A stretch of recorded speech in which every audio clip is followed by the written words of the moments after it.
Hello friends, आइए हम लोग जो आपका एएलपी टेक्नीशियन का सेट प्रैक्टिस कर रहे हैं, जिसमें हम लोग ऑलरेडी 6 नंबर सेट तक देख चुके हैं। तो इस क्लास में हम लोग सेट नंबर 7 का डिस्कशन करेंगे। ठीक, डेली एक सेट आपको मिल रहा है और आप लोग उससे ज़्यादा देख करके फ़ायदा उठाइए।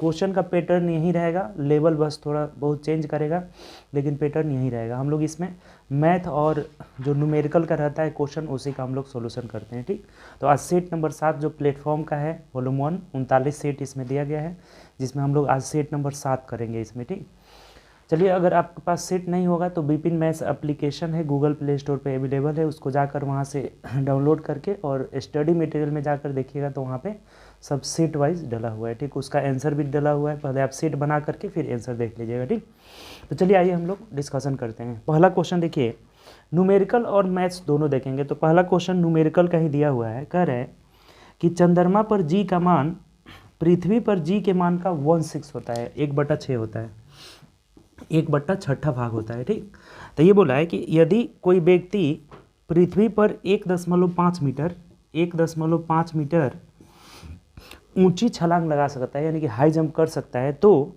चंद्रमा पर वह कितनी छलांग लगा सकता है। तो देखिए, चंद्रमा पे 1/6 है ना, तो इसका 6 गुना छलांग वो लगाएगा चंद्रमा पर।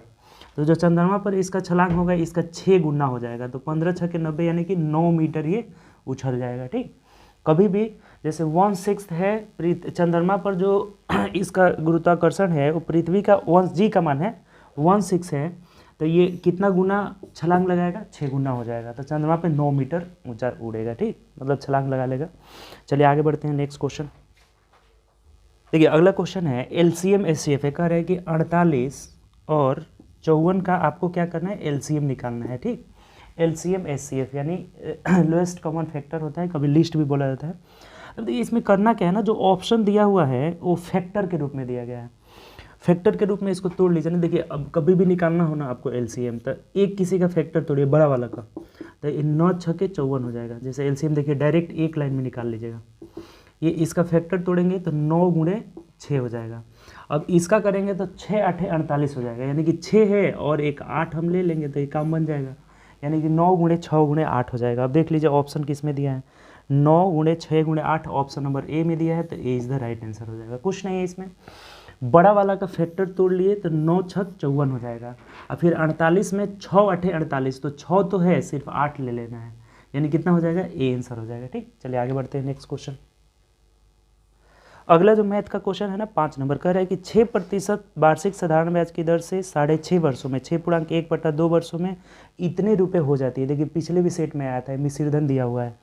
जैसे रेट ऑफ इंटरेस्ट 6% है और टाइम कितना है आपका, तो 2.5 वर्ष है। 2.5 वर्ष का मतलब हो गया कितना, तो 2.5 वर्ष नहीं है, 6.5 वर्ष है, तो 6 × 2 = 12, 13/2 हो जाएगा। तो आपको कल बताए थे कि SI = R × T, यानी कि गुणा कर लीजिए, 13/2, 2 से कटेगा 3 मंथ में, यानी कि 13 या 39% हो गया।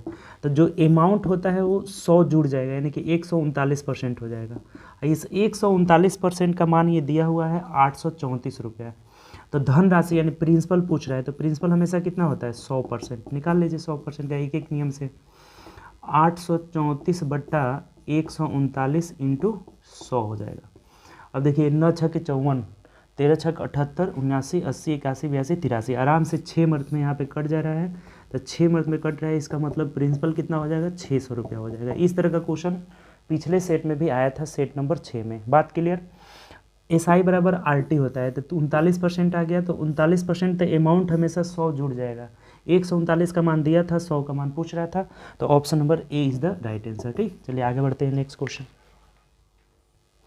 देखिए। अगला 7 नंबर है, कह रहा है कि विष्णु 12 मेज और कुछ कुर्सियाँ, यानी कि देखिए टेबल खरीदता है 12, संख्या यहाँ दिया हुआ है, टेबल खरीदा है 12 और चेयर पता नहीं है, कुर्सी खरीदा है कितना, ये बात हमें पता नहीं है, इसकी संख्या नहीं पता है, खाली ही छोड़ दीजिए इसको। ठीक, अब कह रहा है कि कुल कितना रुपए में खरीदा है, तो 5000 रुपये में खरीदा। ठीक, 5000 रुपये में। कह रहा है आगे कि एक मेज़ का मूल्य 50 रुपये है। ये एक मेज़ का मूल्य अगर 50 रुपये है तो गुणा कर लेंगे तो यहाँ मूल्य निकल जाएगा। तो ये टेबल का मूल्य 12×25 = 60, यानी कि 600 रुपया हो गया। तो इसमें से जब 600 घटा लेंगे तो इसका मतलब हो गया कि 4400 रुपया ये चेयर खरीदने में लगाया है। चेयर का मूल्य कितना हो गया, 4400। अब कह रहा है हमें कि कुर्सी का मूल्य 40 रुपये है, तो इसको 40 से आप भाग दे दीजिएगा तो संख्या नहीं निकल जाएगा कि कै गो कुर्सी खरीदा है, खत्म हो गया, यही तो पूछ रहा था। तो कटा दीजिए, 0 से 0 हो गया, 110 गो कुर्सी खरीदा है। तो ये पूछा है ना क्वेश्चन में आपसे कि कुर्सी की संख्या और मेज की संख्या का अनुपात क्या होगा, यानी कि चेयर अनुपात टेबल। तो चेयर कै गो खरीदा है 110, टेबल कै गो खरीदा था, यहाँ दिया हुआ था 6 गो खरीदा था, क्वेश्चन में नहीं 12 दिया हुआ था ना, 12, तो ये हो जाएगा कितना, 12 हो जाएगा। 12 को टेबल का दिया था, चेयर का नहीं दिया था। तो पहले हम गुणा करके यहाँ रुपया निकाल लिए कि 600 रुपये का टेबल खरीदा है, तो घटा दिए, 4400 का चेयर खरीदा, तो एक चेयर का मूल्य 40 रुपये है, भाग लगा दिए, तो 110 को खरीदा है टेबल, अनुपात टेबल नहीं सॉरी चेयर कुर्सी, और टेबल खरीदा 12 को, तो इसका रेशियो अब देखिए 2 मार्क में कट जा रहा है, 55:6 हो जाएगा। 55:6, यानी कि ऑप्शन से अगर देखते हैं तो option number B is the right answer. ठीक, आसान क्वेश्चन था। चलिए आगे बढ़ते हैं नेक्स्ट क्वेश्चन। देखिए अगला जो क्वेश्चन है ना 8 नंबर, ये नल टंकी से रिलेटेड है। कह रहा है कि पाइप ए किसी भरे हुए टैंक को 28 घंटे में खाली कर सकता है। ए जो है 28 घंटा में खाली कर सकता है। ठीक, उसके बाद कह रहा है कि जबकि बी 35 घंटे में भर सकता है। बी भरने वाला है 35 घंटे में भर सकता है, ये खाली करने वाला है और ये आपका भरने वाला है, भरने वाला। ठीक, अब कह रहा है हमें कि यदि चालू करने के बाद वैकल्पिक रूप से टैंक भरा होने पर अगर पाइप ए और पाइप बी को एक के बाद एक घंटे चलाया जाता है, यानी कि अल्टरनेट चलाया जा रहा है, पहले ए को चलाए हैं तब बी को, और टंकी क्या हुई है, पूरी भरी हुई है, भरी होने पे चलाया जा रहा है। ठीक, तो अब कह रहा है आपसे कि 1 घंटे के लिए लगातार खोला जाता है तो टैंक खाली होने में कितना समय लगेगा। अब देखिए टैंक का पहले ना क्षमता निकाल लीजिए कि कितना लीटर, इसका टोटल वर्क कितना हो जाएगा, तो इसका इफिशियंसी मतलब दोनों का एलसीएम ले लेंगे, तो एलसीएम कितना हो जाएगा आपका, तो 140 हो जाना चाहिए। ठीक, 7 चौके 28 और 7 पचे 35, तो 5 चौको 20 7 140 हो जाएगा। टोटल वर्क कितना हो गया 140। अब ये इफिशियंसी निकालने के लिए भाग लगाएंगे, तो ये 8 पचे 40 यानी 5 हो जाएगा, इसका कितना हो जाएगा, तो 4 हो जाएगा। ठीक, इफिशियंसी 4। ये भरने वाला है, एक खाली करने वाला, तो खाली करने वाले का क्षमता हमेशा निगेटिव होता है, पिछले भी क्लास में आपको बताए थे। ठीक, अब कह रहा है हमें कि पहले इसको चालू किए फिर इसको ऐसे अल्टरनेट चला रहे हैं। तो एक बात बताइए कि 1 घंटा में पहले ए चलेगा तो 5 खाली कर देगा, फिर अगले घंटा में बी चलेगा, बी ये पहले ए को चलाए हैं फिर बी को चलाएंगे, तो बी अगले घंटा में 4 भर देगा, अर्थात अब यही क्रिया ना बार बार होता रहेगा, रिपीट करता रहेगा, अल्टरनेट काम कराना है। तो ये 2 घंटा में टोटल क्या हो रहा है, 2 घंटा में तो ये 1 खाली हो रहा है, -1 का मतलब कि 1 खाली हो रहा है, आपको खाली कराना है 140। अब देखिए ऐसे क्वेश्चन में बच्चे क्या गलत करते हैं आपको बता रहे हैं, जैसे 140 खाली कराना है तो इधर भी 140 से इधर भी 140 से गुणा कर देंगे और आंसर क्या हो जाएगा, गलत हो जाएगा। इस कंडीशन में हमेशा करना क्या है ना आपको कि ये जो खाली करने वाला है ना, जो पहले काम करता है उसके क्षमता के बराबर कम काम कराना है, यानी कि हम 5 कम काम कराएंगे, यानी कि कितना भरेंगे तो 135 भर लेंगे। अब 135 खाली करेंगे, खाली करने वाला है तो 135 से दोनों ओर गुणा कर लीजिए 135 से, चूँकि 135 हमें खाली कराना है, तो 135 दूना 270 घंटा में ये 135 खाली हो जाएगा। और कितना खाली करना है, 5। तो अब 5 खाली करने के लिए इसको चलाएंगे ना, पहले ए को चलाएंगे, अल्टरनेट चला रहे हैं, तो ए 1 घंटा और समय लेगा और 5 खाली कर देगा, अर्थात ये टोटल जो है भाग यानी कि 140 भाग खाली हो जाएगा कितने देर में, तो 270 और 1 71, यानी कि 271 घंटा में खाली हो जाएगा। यही गलती होता है यहाँ पे, बच्चे क्या करेंगे, इधर दोनों और इधर भी 140 है इधर भी 140 है और 14 दूना 28 280 करके चले आएंगे, आंसर गलत हो जाएगा। ऑप्शन में भी देखिए 280 भी दिया हुआ है, जो कि ऑप्शन नंबर डी में दिया हुआ है, तो डी नहीं है, गलत है। आंसर क्या होगा 271, ऑप्शन नंबर हमारा हो जाएगा क्या, तो बी हो जाएगा। बात क्लियर है कि नहीं। कभी भी ऐसे क्वेश्चन में जब भर रहा हो, खाली कर रहा हो, उस कंडीशन में जो पहले काम करेगा उसके क्षमता के बराबर कम काम कराएंगे, तो यानी 130 काम कराएंगे तो 135 काम कराएंगे, तो 35 से दोनों ओर गुणा किए यानी कि 270 घंटे में 135 खाली हो गया। फिर 1 घंटा जब इसको चलाएंगे तो ये 271 घंटे में पूरा खाली हो जाएगा, ऑप्शन नंबर बी हो जाएगा। ठीक, चलिए आगे बढ़ते हैं नेक्स्ट क्वेश्चन। देखिए अगला क्वेश्चन है कि पीटर और प्रीति के उम्रों में 5 वर्ष का अंतर है। देखिए 2 है पीटर और प्रीति, पीटर और प्रीति इनके दोनों के बीच कितने का अंतर है, 5 वर्ष का अंतर है। ठीक, 5 वर्ष लिख दिए माइनस करके। ठीक, अब कह रहा है कि 35 वर्ष पहले जब दोनों, जैसे मान लीजिए कि इसका x मान लेते हैं, x y ही मान के चलते हैं, इसको x मान लेते हैं, इसको y, तो x minus Y is equal to 5 वर्ष दिया हुआ है। ठीक, 5 वर्ष। अब कह रहे हैं आगे आपको कि जब वे दोनों विवाह करते हैं, कब, 35 साल पहले, तो उस समय की बात कर रहे हैं कि 35 वर्ष पहले जब उन दोनों का विवाह हुआ था। देखिए ऐसा भी क्वेश्चन कल ही आया हुआ था। तो पीटर के आयु का 4 गुना यानी कि 4x बराबर था किसका, तो प्रीति के आयु के 5 गुने के यानी कि 5 आयु के। ये कब का बात बोला है, 35 साल पहले की बात कर रहे हैं, 35 वर्ष पहले। तो अब देखिए यहाँ से रेशियो जब निकालेंगे x बाई वाई, तो ये कितना आ जाएगा, 5/4 आ गया, यानी कि ये 5 हो गया, यानी कि पीटर 5 यूनिट और प्रीति कितनी हो गई, 4 यूनिट। दोनों का अंतर यहाँ पे 1 है और क्वेश्चन में दिया हुआ है कि कितना है, 5 साल है। अंतर 1 है और यहाँ कितना दिया है, 5 साल। तो जब 1 यूनिट का वैल्यू 5 साल हुआ तो 5 यूनिट का वैल्यू 25 साल हो जाएगा और 4 यूनिट का वैल्यू 20 साल हो जाएगा।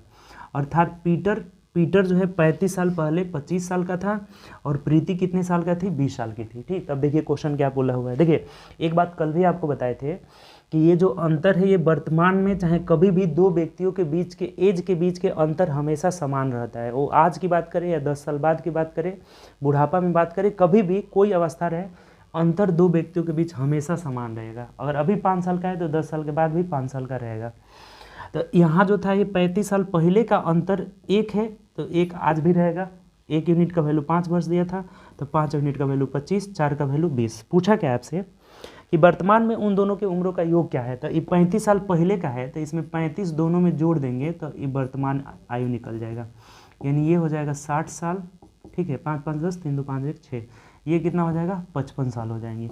तो 55 और 60 जोड़ दीजिए, 5 के 5, 6 5 11, यानी 115 वर्ष हो जाएगा। ऑप्शन से देख लीजिए कौन से ऑप्शन में दिया है, ऑप्शन नंबर सी में दिया है। कल सेम क्वेश्चन आया हुआ था। ठीक, चलिए आगे बढ़ते हैं नेक्स्ट क्वेश्चन।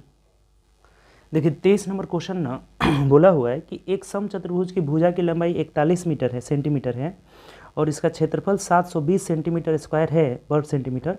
तो इसके विकर्णों की लंबाइयों का योग क्या होगा। देखिए ये एक अच्छा क्वेश्चन है।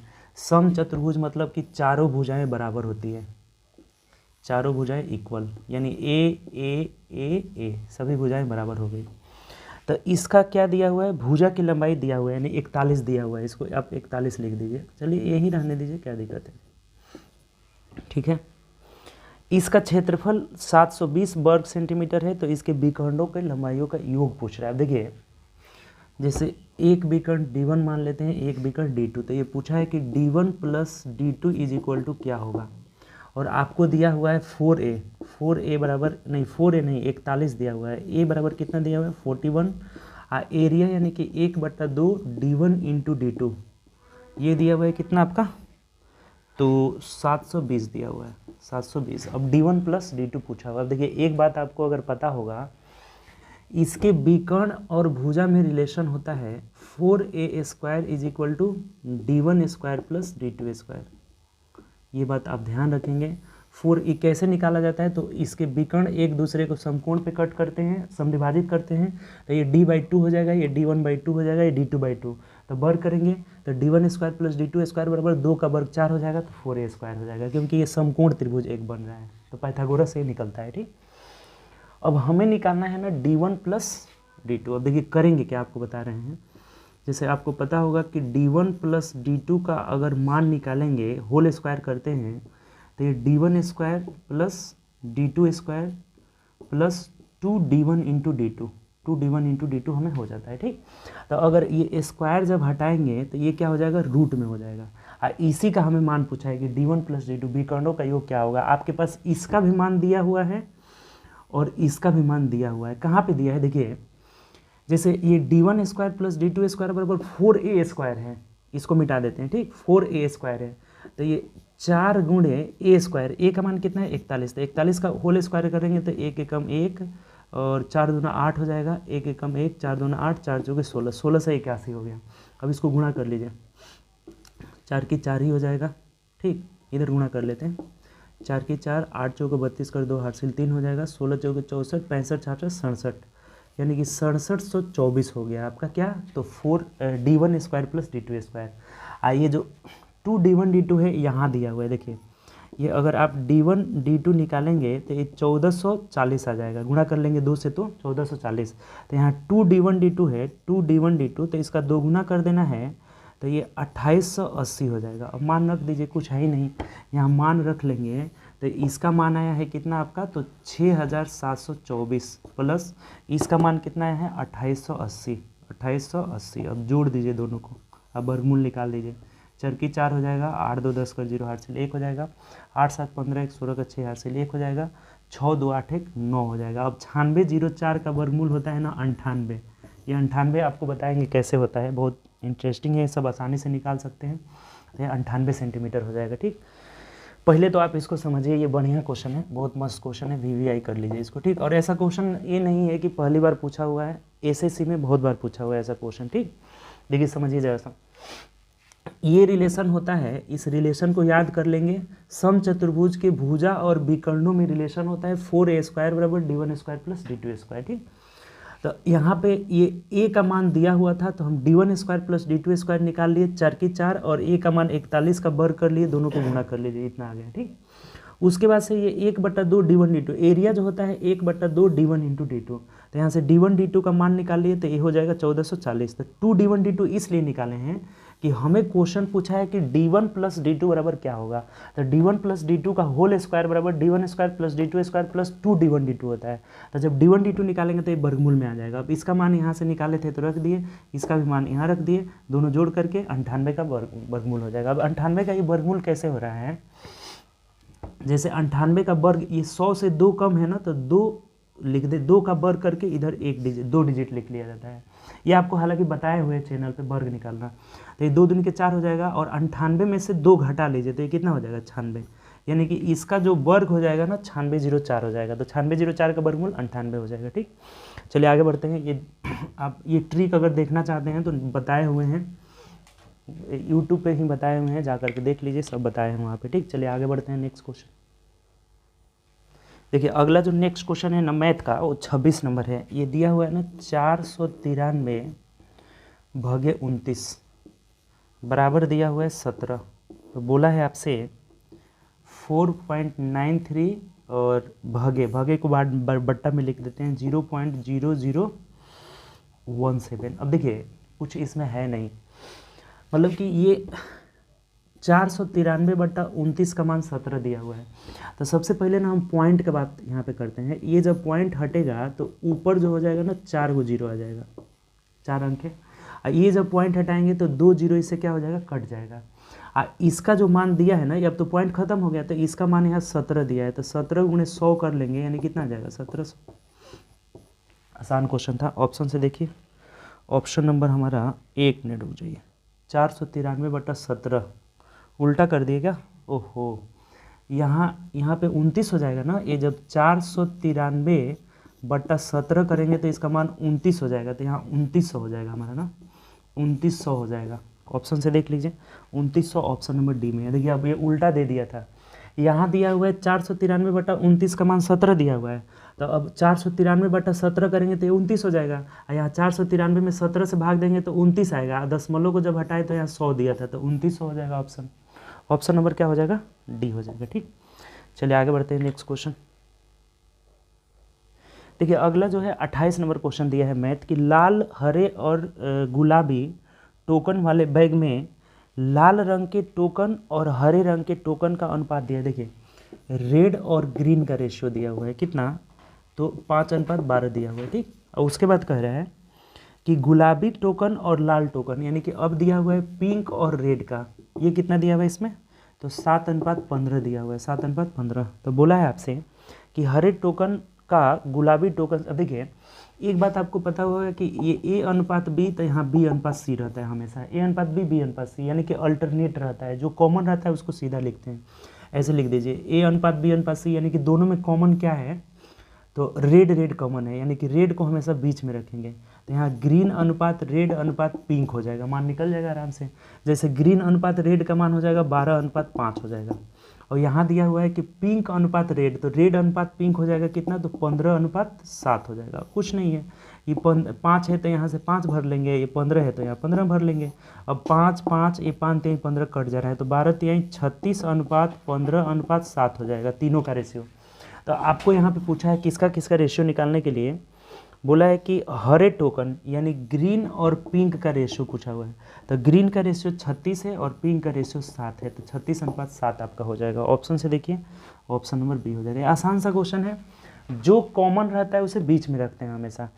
यहाँ खाली था, ये खाली था ना, तो ये बगल वाले से भर लेंगे 5, यहाँ खाली था ना, तो ये बगल वाले से 15 भर लेंगे। अगर ये तीनों 5 5 5 शामिल है तो इसको कटा भी सकते हैं। ठीक, चलिए आगे बढ़ते हैं नेक्स्ट क्वेश्चन। देखिए अगला जो 30 नंबर क्वेश्चन है ना, ये मतलब न्यूमेरिकल से रिलेटेड है। बेंजीन बोला हुआ केमिस्ट्री का। बेंजीन में ये बोला है ना, डेल्टा बॉन्ड और पाई बॉन्ड और सिग्मा बॉन्ड है, सॉरी, पाई और सिग्मा बॉन्ड की संख्या कितनी होती है। तो देखिए सबसे पहले ये पाई बॉन्ड और सिग्मा बॉन्ड होता क्या है, तो जो पाई बॉन्ड होता है ना, ये याद रख लीजिएगा एकदम। पाई बॉन्ड जहाँ डबल बॉन्ड बनेगा ना, डबल बॉन्ड, वहीं पाई बॉन्ड का संख्या हो जाएगा। और जो सिग्मा बॉन्ड जो होता है ना, सिग्मा, ये जो हो जाएगा सिंगल बॉन्ड वाला सिग्मा हो जाता है। ठीक, डबल बॉन्ड वाला पाई हो जाएगा और सिंगल बॉन्ड सिग्मा। सबसे पहले आपका बेंजीन जो होता है ना, C6H6, तो इसका संरचना जब हम बनाएंगे ना, तो C6 होता है, C यहाँ C होगा, यहाँ C होगा, एक यहाँ C एक यहाँ C, और इसमें ऐसे सिंगल बॉन्ड अल्टरनेट रहता है। यहाँ सिंगल है तो यहाँ डबल हो जाएगा, फिर यहाँ सिंगल है तो यहाँ डबल हो जाएगा, सिंगल है तो डबल हो जाएगा, अल्टरनेट रहता है ऐसे। ठीक, और जो H6 है ना, तो H को यहाँ एक रख दिया जाता है, सिंगल बॉन्ड से सब H जुड़ जाएगा, सब H क्या हो जाएगा, सिंगल बॉन्ड से जुड़ जाएगा। ये हो जाता है बेंजीन का संरचना, आप केमिस्ट्री में पढ़े होंगे। ठीक, तो ये हमें बोला है ना कि यहाँ पे पाई बॉन्ड और सिग्मा बॉन्ड आपको निकालना है। तो पाई बॉन्ड जहाँ डबल रहता है वो पाई बॉन्ड होता है, सिग्मा बॉन्ड सिंगल रहता है वहाँ सिग्मा बॉन्ड। देखिए करना क्या, कैसे निकालते हैं आसानी से, टोटल बॉन्ड आप निकाल लीजिए कि कितना बॉन्ड है। तो यहाँ 1 और 2, 2 1 3 हो गया, 3 1 4, 4 2 6, 6 1 7, 7 2 9, 9 को इधर हो गया। सिंगल बॉन्ड से H जुड़ा हुआ है, तो 10 11 12 13 14 15, यानी कि टोटल बॉन्ड हो गया, टोटल हो गया कितना, 15। और जहाँ डबल होता है ना, वहाँ पे पाई बॉन्ड हो जाता है। तो डबल बॉन्ड कहाँ है, एक यहाँ पे है, तो एक पाई बॉन्ड 1 2 3, यानी कि पाई बॉन्ड की संख्या 3 हो जाएगी। और सिग्मा बॉन्ड की संख्या कितना होगा, तो इसमें से 3 घटा लेंगे तो 12 हो जाएगा। ऐसे निकालते हैं आसानी से। तो आपका आंसर क्या हो जाएगा, देखिए तो पहले सिग्मा बॉन्ड बोला है, यानी कि 12 और 3 जो होगा ऑप्शन, वहीं आपका ऑप्शन हो जाएगा, यानी कि option number A is the right answer. अब मेरे ख्याल से आप समझ गए होंगे। अब ये संरचना तो आपको जानना होगा ना कि कैसे इसका कंस्ट्रक्शन बनता है, ये वाला। तो कंस्ट्रक्शन बन गया, बस ये ध्यान रखिएगा कि पाई डबल बॉन्ड होता है और सिग्मा सिंगल बॉन्ड होता है। तो सिंगल बॉन्ड इसमें कितना है, कैसे पता कि पाई कम रहता है ना, डबल बॉन्ड कम है इसमें। तो 1 2 3, यानी कि 3 गो है आपका डबल बॉन्ड, तो पाई बॉन्ड 3 हो जाएगा। और सिग्मा बॉन्ड यानी टोटल बॉन्ड निकालिए, तो 1 2 1 3, 3 1 4, 4 2 6, 6 1 7, 2 9, 10 11 12 13 14 15 हो गया। 15 में से 3 घटा लिए 12 हो जाएगा। क्लियर, चलिए आगे बढ़ते हैं नेक्स्ट क्वेश्चन। देखिए नेक्स्ट जो है 34 नंबर क्वेश्चन है, कितना बार आ चुका है, डेली हर सेट में आ रहा है कि 53 29 का वर्गमूल निकालना है। वर्गमूल निकालने का सबसे आसान मेथड यही है, 2 2 का पेयर लगा लेंगे, 7 7 49 हो जाएगा। 13 में से 9 हो गया 4, ये कट गया, 2 9 उतरेगा, इधर 7 7 14 हो जाएगा, 3 मर्थ में जाएगा, यानी कि 73 इज द राइट आंसर। क्या हो जाएगा, 73, ऑप्शन नंबर डी हो जाएगा। ठीक, चलिए आगे बढ़ते हैं नेक्स्ट क्वेश्चन। अगला जो क्वेश्चन है ना 35 नंबर, कह रहा है कि निम्नलिखित विकल्पों में से वह सबसे छोटी पूर्ण वर्ग संख्या कौन सी है जो 8 15 और 20 से पूर्णतः विभाजित है। देखिए 8 15 और 20 से पूर्णतः विभाजित पूर्ण वर्ग संख्या कैसा ढूंढना है हमें, तो पूर्ण वर्ग संख्या। देखिए पूर्ण वर्ग संख्या निकालना है तो हम करेंगे क्या, सबसे पहले तो इनका एलसीएम निकालिए, एलसीएम फैक्टर मेथड से। तो एलसीएम निकालेंगे तो इसका फैक्टर करेंगे, 2 × 2 × 2 हो जाएगा। ठीक, इसका फैक्टर करेंगे हम तो 5 तिहाई 15, यानी कि 3 × 5 हो जाएगा। 20 का फैक्टर करेंगे तो इसमें ऑलरेडी 4 5 20 20 अवेलेबल है, आपको कोई अब दूसरा फैक्टर इसमें लेने की ज़रूरत नहीं है, क्योंकि 20 का यहाँ 5 भी है और यहाँ 4 भी है, 20 यहाँ पे अवेलेबल है। अब ये जब टर्म अगर सिर्फ पूछा रहता ना कि वह छोटी से छोटी संख्या बताए जो तीनों से कट जाएगा, तो सिर्फ यही कर लेते हैं, यही आंसर हो जाता है। लेकिन पूर्ण वर्ग कहने का मतलब कि इनका पेयर लगना चाहिए। पेयर कभी भी पूर्ण वर्ग कब होगा, जब पेयर लगेगा।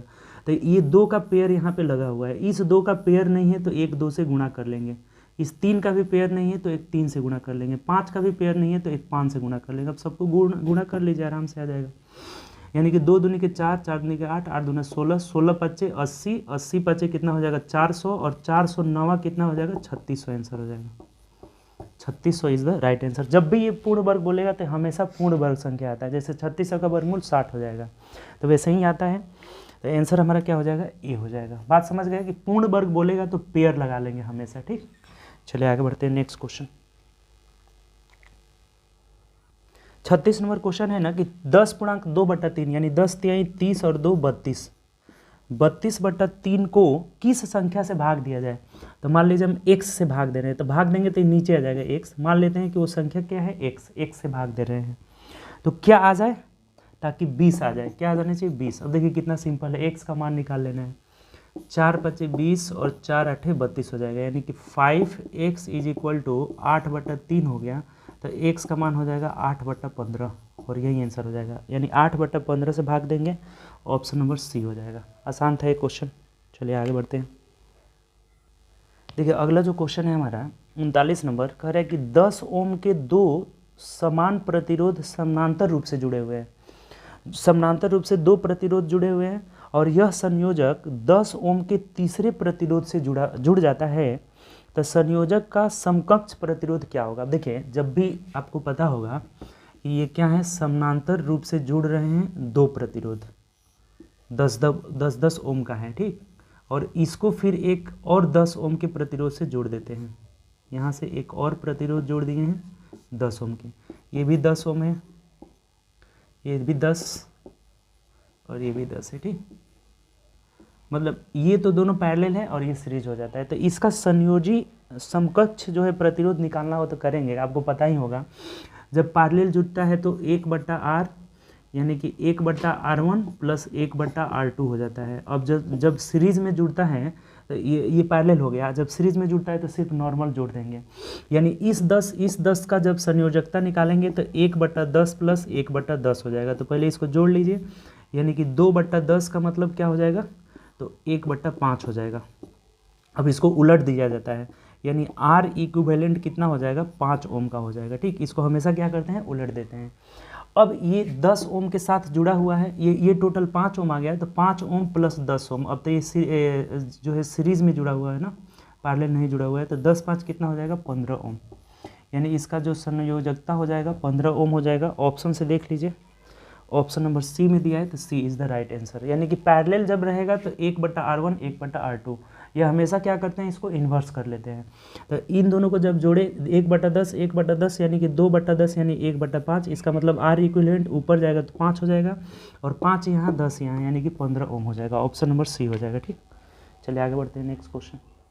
देखिए अगला जो मैथ का है ना 41 नंबर है क्वेश्चन, ठीक। 41 नंबर जो है पाई चार्ट से रिलेटेड है। पाई चार्ट को पहले ध्यान से पढ़िए, कहा क्या रहा है, कह रहा है कि कैल्शियम मैग्नीशियम लोहे पोटेशियम सोडियम इस सब का दिया हुआ है, इसका प्रतिशत दिया हुआ है। प्रतिशत मतलब पूरा पाई चार्ट का प्रतिशत 100% है, 100% है।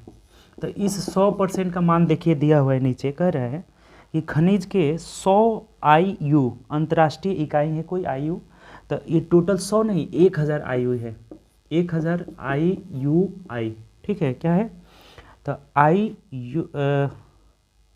AIU है, कुछ भी हो आप छोड़िए, अंतर्राष्ट्रीय इकाई है, आई बोला हुआ है ना, IU है, IU ऐसे होगा, IU है, ठीक। तो अब कह रहा है आपसे कि तो कैल्शियम की मात्रा कितनी थी। अब देखिए कितना सिंपल हो गया, पाई चार्ट में आप देखिए ना कैल्शियम का प्रतिशत कितना है, तो कैल्शियम का प्रतिशत 40% है। आप देख रहे होंगे दाहिने साइड 40% दिया हुआ है, तो 1% का मान यहाँ से क्या हो जाएगा, 1% का मान हो जाएगा यहाँ से 100 हो जाएगा, 1% का मान 10 हो जाएगा। तो कैल्शियम का हमारा दिया हुआ है यहाँ पे, कैल्शियम का कितना दिया है देखिए 40, तो 40% का मान कितना हो जाएगा, 400 हो जाएगा, यानी कि 400 IU हो जाएगा। ऑप्शन से अगर देखते हैं आप तो ऑप्शन नंबर किस में दिया है, सी में दिया है, तो सी इज़ द राइट आंसर, ठीक। चलिए आगे बढ़ते हैं, नेक्स्ट क्वेश्चन। देखिए अगला जो क्वेश्चन है हम लोग का 43 नंबर कह रहा है कि समिता को 6 दिनों के एक बिक्री कार्यक्रम के कुछ धनराशि दी गई, परंतु उसने कार्यक्रम को 4 दिन और बढ़ा दिए। देने के कारण उसका प्रतिदिन का औसत यात्रा 56 रुपये घट जाता है। देखिए यहाँ ध्यान दीजिए, जैसे मान लीजिए कि इसको 6 दिन के लिए दिया गया था और प्रतिदिन कितना दिया गया था ये पता नहीं, हम x मान लेते हैं। तो ये टोटल जो इसका खर्च हम दिए थे ये कितना दिए थे, 6x दिए थे। कुल खर्च टोटल जो है इतना राशि दिया गया था। एक दिन का खर्च मान लिए कितना, x रुपये। ठीक, अब कह रहा है कि उसने 4 दिन बढ़ा दिए, तो 6 दिन पहले था, 4 दिन बढ़ा देगी तो 10 दिन हो जाएगा। तो अब 10 दिन जब कर रही है तो औसत जो x है नहीं, x घट करके कितना हो जाता है, x माइनस 56 हो जाता है। तो दोनों बराबर हो गया, अब खत्म हो गया कहानी, कुछ नहीं है। अब देखिए तो यहाँ से क्या करेंगे, ये 6x बराबर हो जाएगा 10x माइनस 560 हो जाएगा।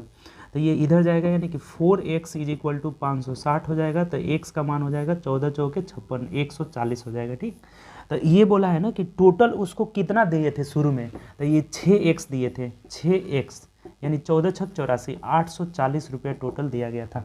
ऑप्शन से देखिए 840, ऑप्शन नंबर सी हो जाएगा। आसान था ये भी क्वेश्चन। चलिए आगे बढ़ते हैं नेक्स्ट क्वेश्चन। देखिए अगला जो है क्वेश्चन ये तो आसान है। 4000 का 54% हटता है तो 100 आ जाता है। 2 जीरो से 2 जीरो खत्म, 0 4 चौके 16 का 6 हासिल 1, 5 चौके 20 1 21, 21 से 60 हो जाएगा, जो कि ऑप्शन से अगर देखेंगे तो ऑप्शन नंबर डी में दिया हुआ है। ठीक, चलिए आगे बढ़ते हैं नेक्स्ट क्वेश्चन। देखिए अगला मैथ से जो क्वेश्चन है ना, 46 नंबर है। दो संख्या का अनुपात 15:11 दिया हुआ है। ठीक, और कह रहा है कि उनका महत्तम समापवर्तक 13 है। अब देखिए ऐसा क्वेश्चन आया ना तो कुछ नहीं करना है आपको, इन दोनों का HCF कितना होगा, जो हमारा रेशियो है, तो इसका HCF 15 और 11 का HCF 1 हो जाएगा। ठीक, तो 1 यूनिट का मान अब क्वेश्चन में कितना दिया हुआ है, 13 दिया हुआ है। तो 1 यूनिट का मान 13 दिया हुआ है, तो कह रहे दोनों संख्याएं क्या होगी, तो 15 यूनिट का मान क्या होगा, 15 गुणे 13 हो जाएगा। 13 × 5 = 65, 5 13 × 13 6 19 हो जाएगा। एक 195 हो गया, एक 11 यानी 11 गुणे 13 हो जाएगा, तो 143 हो जाएगा। यानी कि जो दोनों संख्याएं हैं वो कितनी हैं, 195 और 143। ऑप्शन नंबर क्या हो जाएगा, 195 143, ऑप्शन नंबर ए में दिया हुआ है। बात क्लियर। इसमें जो चीज़ यहाँ दिया रहेगा ना वही रेशियो का आप निकाल लीजिएगा। ऐसा क्वेश्चन बहुत पूछा हुआ है। जैसे HCF दिया था तो HCF 1 हो जा रहा है, 1 का मान 13, तो 15 का मान 195, 11 का मान 143, ऑप्शन नंबर ए हो जाएगा। ठीक, चलिए आगे बढ़ते हैं नेक्स्ट क्वेश्चन। देखिए अगला दिया हुआ है क्वेश्चन जो 49 नंबर मैथ से है। कह रहे कि 13 वर्ष पहले राम की उम्र शनि की उम्र से दोगुना था। देखिए ये 13 वर्ष पहले का बोला हुआ है, रेशियो में इनको बदल दीजिए। राम का है और शनि का है, तो राम का उम्र शनि से दोगुना था यानी कि 2:1। दोगुना का मतलब 2:1 हो जाएगा। ठीक, कह रहे कि राम का उम्र शनि के उम्र का दोगुना था। वर्तमान से 3 साल बाद यानी कि +3, ये 13 साल पहले की बात कर रहा था तो -13 कर लिए। ठीक, वर्तमान से 3 साल बाद शनि की उम्र राम के उम्र का 5/3 हो जाएगा। तो शनि का जो उम्र होगा राम के उम्र का 5/3, राम के उम्र का कितना है 3/5, राम के उम्र का 3/5 यानी कि ये राम का हो जाएगा और 3 क्या हो जाएगा, शनि का हो जाएगा। देखिए इसमें करते क्या है ना, बता रहे हैं आपको। बोला हुआ है ना कि राम के उम्र का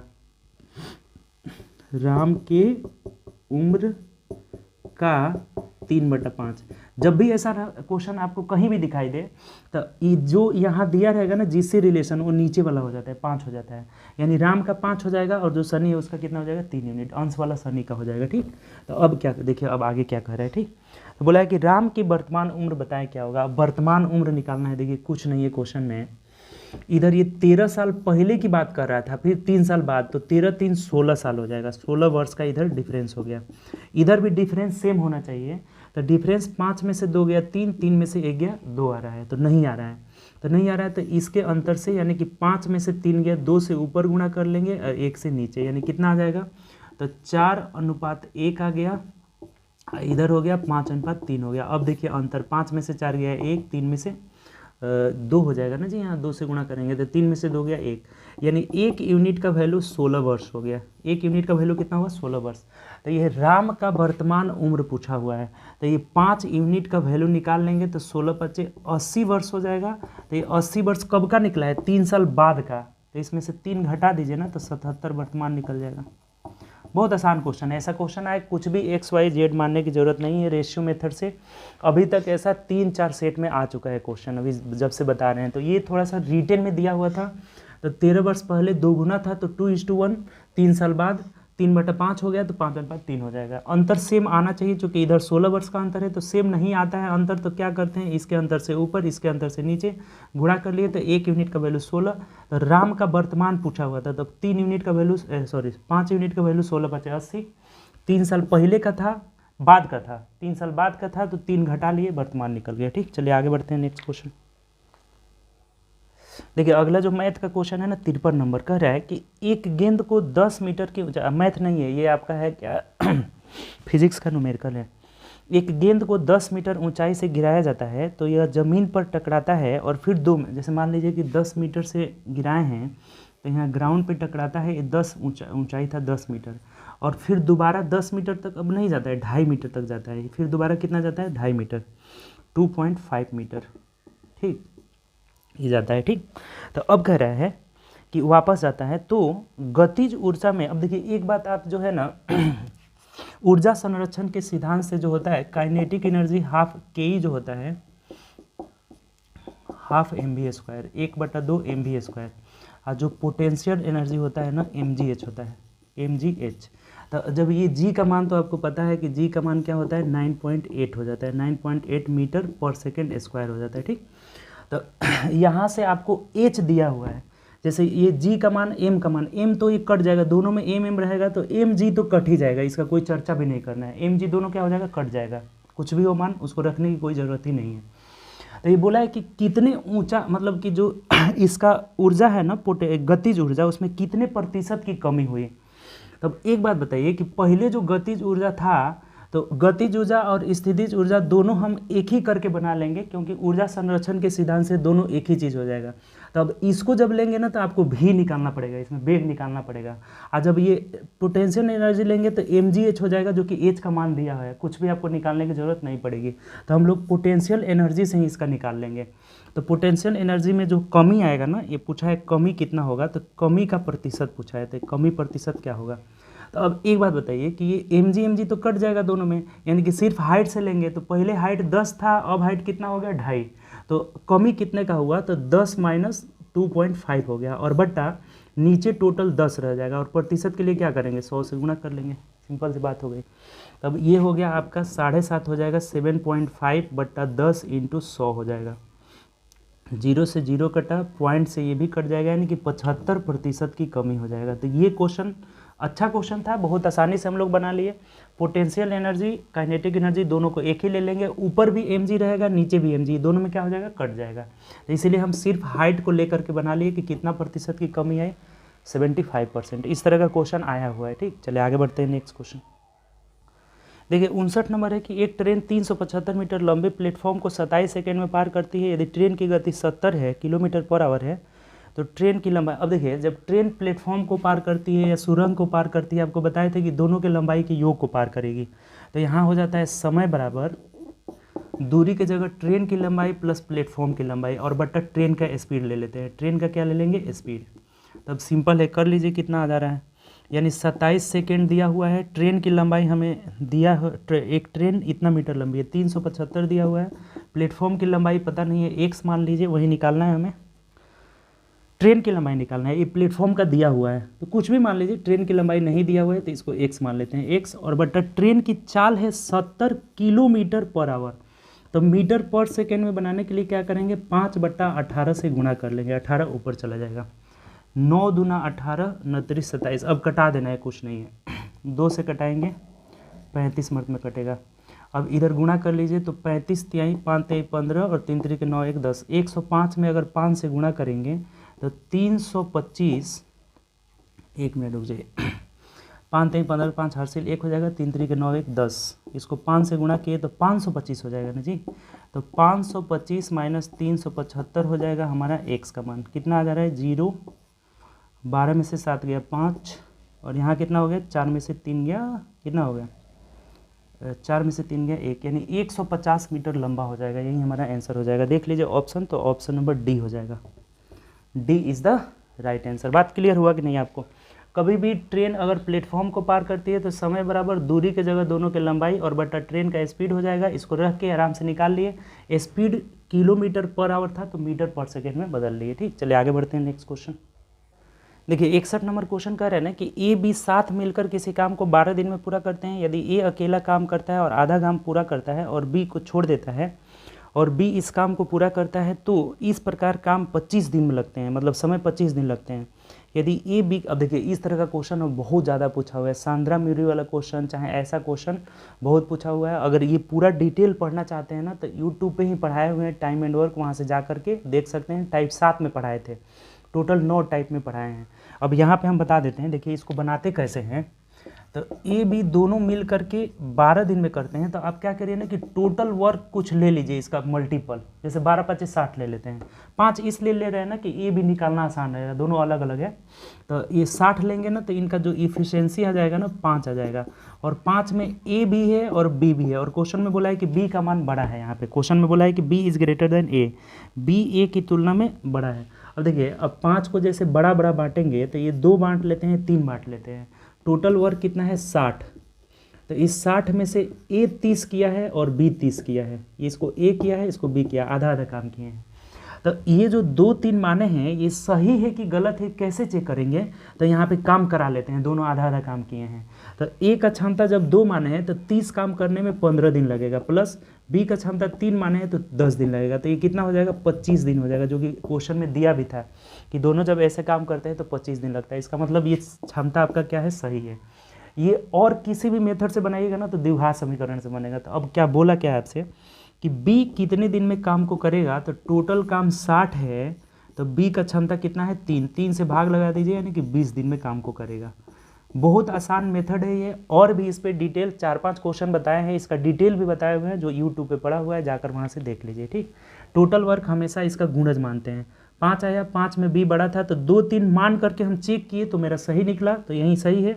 बी कितना दिन में करेगा तो 3 से भाग दे देंगे, ए पूछता तो 2 से भाग लगा देते। ठीक, चलिए आगे बढ़ते हैं नेक्स्ट क्वेश्चन।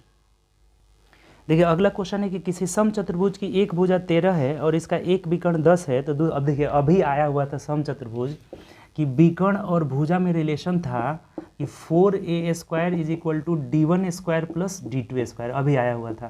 तो ये 4 × a का मान दिया हुआ है, भुजा कितना दिया हुआ है 13, तो 13 169 हो जाएगा। ठीक, 169 बराबर एक विकर्ण दिया हुआ है 10, 10 दांग के 100 और प्लस d² हो जाएगा। अब देखिए कितना आसान हो गया, 9 × 36 = 6 हासिल 3 हो जाएगा, 6 × 24 25 26 27 का 7 2, 676 में से 100 घटा लेंगे तो ये d2 का होल स्क्वायर हो जाएगा, d2 का, यानी कि d2 का मान हो जाएगा √576। ये कितना मान होता है 24 का वर्गमूल है, मतलब इसका वर्गमूल कितना हो जाएगा 24 सेंटीमीटर। आसान है, ये अभी आया हुआ था पिछले क्वेश्चन में, बताए थे अभी आपको कि रिलेशन होता है ए और डी में 4a² = d1² + d2²। इससे बहुत क्वेश्चन आया हुआ है, 2 क्वेश्चन अभी इसी सेट में आ गया। चलिए आगे बढ़ते हैं नेक्स्ट क्वेश्चन। देखिए अगला कह रहा है ना कि रथिन की वर्तमान उम्र 16 वर्ष है जबकि उसके चचेरे भाई का 7 वर्ष है। कितने वर्षों बाद रथिन का उम्र चचेरे भाई की उम्र से 1.5 गुना हो? अब देखिए ये एज प्रॉब्लम से 3 क्वेश्चन आ गया। रथिन 16 साल की है और ये 7 साल की, तो बोला है कितने साल बाद, तो हम x मान लेते हैं, 1 साल बाद इसकी ये 1.5 गुनी हो जाएगी। तो 1.5 गुनी होगी तो जब बराबर करना होगा तो इधर 1.5 से गुना कर लेंगे। अब x का मान निकाल लीजिए, ये हो जाएगा कितना, तो 16 + x = 15 7 105, यानी 10.5 + 1.5x हो जाएगा। इसको इधर लेके चले, चाहे इसी को इधर लेके चले जाइए, 0.5x = ये इधर आएगा तो 5.5 हो जाएगा, 5.5 पॉइंट से पॉइंट खत्म हो गया, 5 से कटाए, यानी कि 11 वर्ष के बाद ये जो है रथिन जो है अपने चचेरे भाई से 1.5 गुनी हो जाएगी। तो ये आसान क्वेश्चन था। आगे बढ़िए नेक्स्ट क्वेश्चन। देखिए अगला क्वेश्चन 72 नंबर है, मैथ से। कह रहे कि किसी कक्षा के सभी 10 लड़कों का, लड़का की संख्या 10 है, परीक्षा में प्राप्तांक औसत 15 था, जबकि कक्षा के सभी छात्रों का औसत प्राप्तांक 16.2 था। तो कक्षा के सभी छात्राओं का यानी लड़कियों का, देखिए बॉयज़ है, गर्ल्स हैं और टोटल हो गया, इधर टोटल संख्या कितनी है, बॉयज़ की संख्या 10 है, टोटल संख्या 25 है, तो गर्ल कितनी हो जाएगी 15 हो जाएगी, 15 10 25। इनका एवरेज दिया हुआ है, एवरेज कितना है तो 15 है, तो 15 से गुणा कर लेंगे। इनका एवरेज दिया हुआ है 16.2 है और इसका एवरेज नहीं दिया है तो x मान लीजिए, नहीं दिया है तो x मान लीजिए। अब देखिए कितना आसान हो गया। अब देखिए ये अगर ना 5 से तीनों कट रहा है तो और छोटा हो जाएगा, 5 दूना 10, 5 तेईस 15, 5 पचे 25, गुणा कर लीजिए, 15 दूना 30 plus 3x is equal to 5 दूना 10, 16 पचे 80, 81 हो जाएगा। ठीक, अब एक साइड कर लीजिए, यानी कि 3x इज इक्वल टू ये 81 इधर जाएगा तो 1 हो जाएगा, 51 हो जाएगा, 3 से कटेगा तो 17 तिया 51, यानी कि हमारा आंसर क्या हो जाएगा, 17 हो जाएगा। लड़कियों का जो प्रतिशत है 17%, option number B is the right answer. तो ऐसे बना लेंगे, बहुत आसान ये तरीका है आपका। ठीक, ऐसा ऐसा बहुत क्वेश्चन पूछा हुआ है। चलिए आगे बढ़ते हैं, नेक्स्ट क्वेश्चन। देखिए अगला जो हम लोग का क्वेश्चन है ना, ये एक मतलब चार्ट है, एक ठो डाटा है, इसका रिलेशन है DI का क्वेश्चन है। करेंगे दिए गए चार्ट को पढ़े और निम्नलिखित प्रश्नों के उत्तर दें। दक्षिण में पार्टी ए ने कितने प्रतिशत दशमलव के एक स्थान तक सीट जीते हैं। दक्षिण में पार्टी ए की बात कर रहे हैं, पार्टी ए का साउथ में, साउथ दक्षिण में। देखिए ये क्या है, सीरियल नंबर, पार्टी साउथ मतलब दक्षिण, पूरब, पश्चिम, नॉर्थ हो गया उत्तर। तो साउथ में ए का प्रतिशत पूछा है, तो ए साउथ में कितना सीट जीता है, 40। अब प्रतिशत पूछा है तो टोटल जीती हुई सीट साउथ का निकालना पड़ेगा आपको, तो जोड़ लीजिए, 3 1 4 6 4 10, 10 का 0 हासिल 1 हो जाएगा, 8 4 12 और 1 13, यानी कि 130 टोटल साउथ का सीट है। प्रतिशत के लिए 100 से गुणा कर लेंगे, 0 0 खत्म, यानी 400/13, एक स्थान तक निकालना था तो 13 तिया 39, 41, एक आया 0 आया, अभी कम है तो फिर 0 लगाएंगे तो 13 छक यहाँ दशमलव यहाँ 0 आ जाएगा, और 13 छक 78, 13 7 91, यानी कि 30.7 लगभग हो जाएगा। और 7 के बाद आगे भी आएगा कुछ, तो ये लगभग में 8% हो जाएगा, चूँकि 30.8 ही ऑप्शन में दिया हुआ है, तो 30.8% आपका आंसर होगा। ऑप्शन नंबर क्या हो जाएगा, बी हो जाएगा। बात क्लियर। साउथ में ए का सीट जीता गया प्रतिशत, तो साउथ में ए जीता है 40, टोटल साउथ का 130% के लिए 100 से गुणा कर लिए, 30.8। तो चलिए ये हम लोग का था आपका टोटल जो सेट नंबर 7 था, उसका क्वेश्चन सॉल्यूशन किए हम लोग, मैथ का और न्यूमेरिकल का। अगले सेट में मिलेंगे 8 नंबर सेट के साथ। तब तक के लिए अपना ध्यान रखिए और प्रैक्टिस करिए ज़्यादा से ज़्यादा। ठीक, प्रैक्टिस करिए। Okay, bye, take care.